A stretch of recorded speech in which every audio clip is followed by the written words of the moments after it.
talk a little bit about health culture. Mm, Having said that, in this country, because I mentioned the development of the allopathic model and how that came mm, to be. It was really an opportunistic businessman, that started pushing pharmaceuticals. And mhm. I'm not saying that there is not a place for pharmaceuticals. Certainly, there is.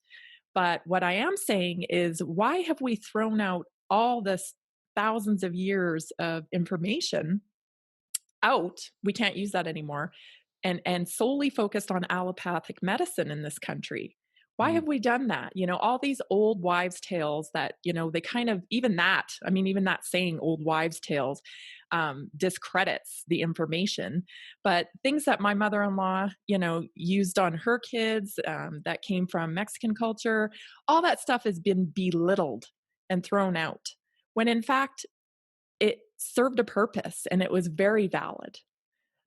So that's our culture today. Like, all this other stuff has been discredited. Why do you think that? How do you think that rather impacts our health today? Well, that's a great question. I mean, you think about this 80% of Americans are suffering with a chronic disease. What is a disease? Hmm. Disease is a disturbed condition, it's not a state of ease. Okay, you have genetic pathology like Down syndrome or cystic fibrosis, and there's something Right. wrong with the genetic blueprint. That's the genetic type pathology. But 1 to 2% of the population has a genetic pathology that we can blame the genetics on. But if we don't have a genetic type disorder, we have an epigenetic, how we eat, how we move, how we think. Right.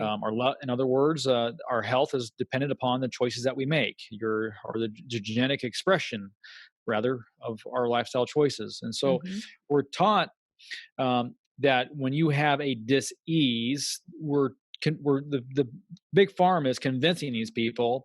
Um, they don't really want them to understand the epigenetic model. They just want to Hmm. tell them, oh, it's lifestyle, or it's family related, or Genetics, your genetics. Yeah, hereditary. right. Hereditary. There's the word I'm Yeah. looking for. And it's and basically take this medication, and it's going to palliate your poor lifestyle. Basically, it might treat the symptom a little bit and shut the body up a little bit, but then it's just going to palliate a poor lifestyle. Yep. The problem is with that, they're operating out of their scope of practice. They saw an opportunity to profit and basically monetize and monopolize, rather, chronic disease.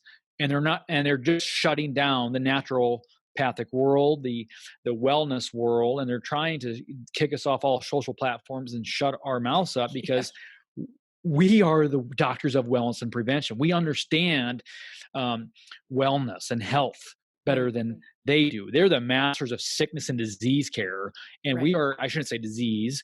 I should say, and we are doctors of wellness and prevention. Hmm.